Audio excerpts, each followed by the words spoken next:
They were out celebrating their anniversary, but a couple of punks took pictures of the sweet scene. When 13 found out, he immediately said, "Please delete the photo." "Okay, if you don't delete the photo, what can you do to me?"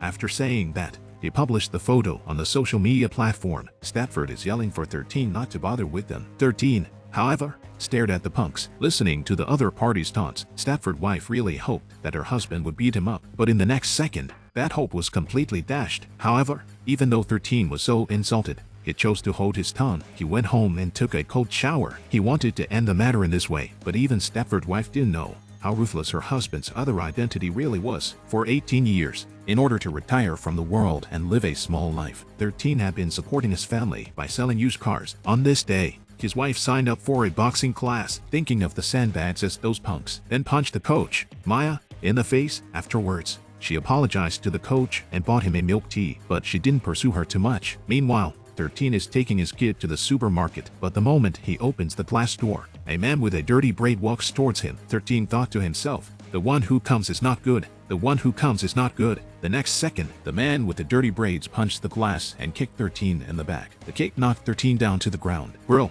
I'm sorry." 13 was just about to fight back when Dirty Braid Man threw out a flying knife. "How dare you kill me?" But he's pregnant with a baby and doesn't have the advantage. He started to fight him 50-50, and he kept emphasizing me to put the baby down. "Listen to me, okay? Let me put the baby down first." After all that talk, the other guy wouldn't even listen. So angry that 13 found an opportunity, a foot kicked the man with the dirty braid into the freezer. After that, 13 calmly picked up the diaper on the floor. Before the cashier could react, he checked out and left. He paid for the damages. Then, 13 drove home in a hurry. When he reaches the front door of his house, he slams on the brakes and does a magnificent flip. "Hello, Bob." The man looks puzzled. "What's going on?"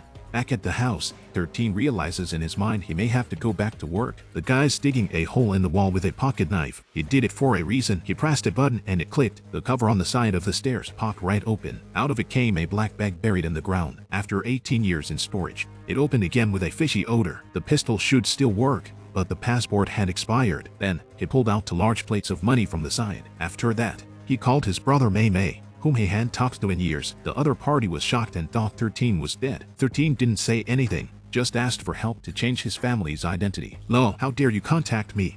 Old Mai is looking for you all over the world." "Yeah, I think he saw me." "How did he find me?" "I don't know. Maybe it's a social media platform." "You're such an idiot." After packing, 13 took the kids to Stafford's office. He said he was taking the family to Vegas. Stafford is confused. "What's going on? Do we have that kind of money?" At that moment, 13 sees a black pickup truck downstairs, realizing it's too late if we don't go. So he hurriedly pulled his family into the car. But when he gets to the exit of the underground parking lot, instead, he realizes that the assassin in the car is staring at him. Suddenly, a bus drove by, blocking the line of sight of both sides. At that moment, 13 suddenly disappeared. "Hurry up and drive."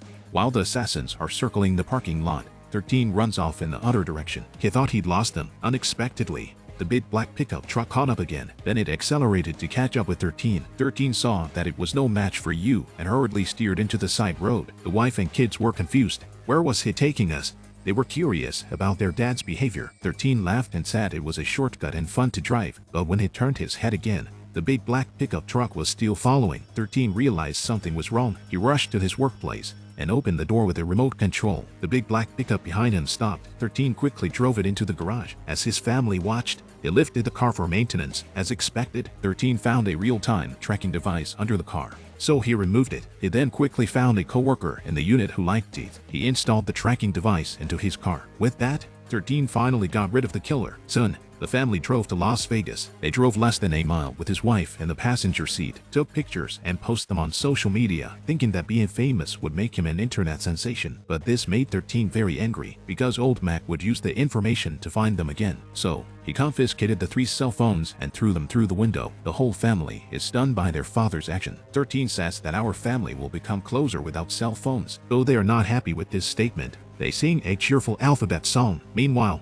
old Mac arrives at 13's house, looking at the picture of the family of 5. He was so angry that he smashed the photo with a giggle, and immediately ordered the hacker too. He ordered the hacker to find out the whereabouts of 13's family. The hacker said he had looked up the social accounts of 13's family, but sorry, no luck. Old Mac says the sky is the limit. At night, the 13 family falls asleep. He was a bit sleepy at first, but suddenly got energized because he realized that the boss had found them based on the surveillance video. Soon, the killer caught up with them on a motorcycle. He turned on his Bluetooth and turned up the sound of his headphones, took out his pistol and screwed on the silencer. When the killer caught up, 13 poked his head out and fired 2 shots. The killer's arm was directly broken, head first into the car, burning him instantly. At that moment, another killer came to the flank. He was about to shoot, but 13 fired first. 13 spins the wheel and drags him over. During the fight, 13 dropped his gun on the ground. The son sees it and hands 13 the bottle, stuck it in his helmet and poked it hard. My son smiled happily.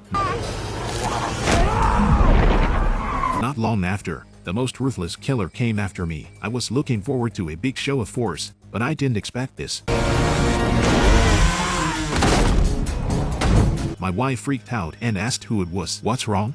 13 said nothing. You're dreaming. So the family continued to drive to Las Vegas. The family drove 3,000 kilometers and finally arrived in Las Vegas. Stepford's wife was very excited because for the past 18 years, she had always wanted to go to Las Vegas with her husband for a few days. And now the idea had finally come true. To make the family happier, 13 booked a 750 SQ-FT Super 5-star presidential suite. Stepford was overjoyed. She had never stayed in such a luxurious room in her life. However, just when it thought the family would have fun here for a few days, the accident came quietly. 13 quietly went downstairs to find his good buddy May May and exchanged a few pleasantries. He took out 13's family's passports from his bag. 13 couldn't let his good buddy work for nothing and gave a bag of money. Back in his room, 13 hid the fruit knife in his sock and the pistol on his back to make sure what happened next was safe. But suddenly, his wife stood in front of him in a fiery red dress. She wanted to have a good time in such a fancy hotel. Afterward, 13 yelled at the children, "You must never leave the room while we are out." But just as they went out,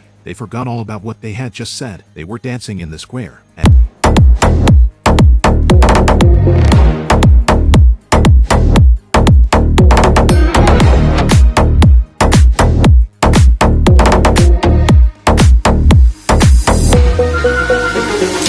Unexpectedly, the wife's boxing coach, came along at that time. She picked up the Stepford family in her own private jet. Stepford thought she had made a good friend with her boxing, but she soon can't stop laughing. It turns out that Maya is 13's ex-boyfriend. She kidnapped Stepford and his family, and then landed in the hands of gang leader Old Mac. After Old Mac caught 13, he immediately asked him to come to the designated place for ransom. But when 13 came over, Old Mac said something. Everyone was confused. "Aren't you going to hug your dad?"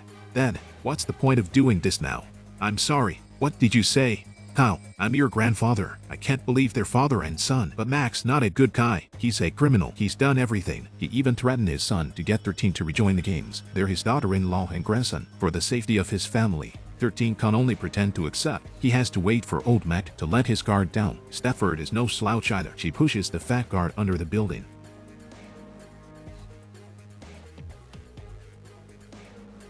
Then, she rejoined 13. At this time, Old Mac also found out about 13's plan, immediately led his men back. 13, with the help of his eldest son, used the drone to fight the killer. In the end, only Old Mac is left, and the two engage in a duel between the men. Meanwhile, Stepford kills you with a single blow. The shot went straight to the heart. Stepford can't believe she can still do that. 13 is unable to defeat his father. As he is about to be killed, the family rushes over and the eldest daughter calls her grandfather straight away. Just when Old Mac was a little moved, 13 picked up a stick and hit him on the head with a thud. Old Mac was taken down and finally received the punishment he deserved under the law. The family finally lived a carefree and happy life.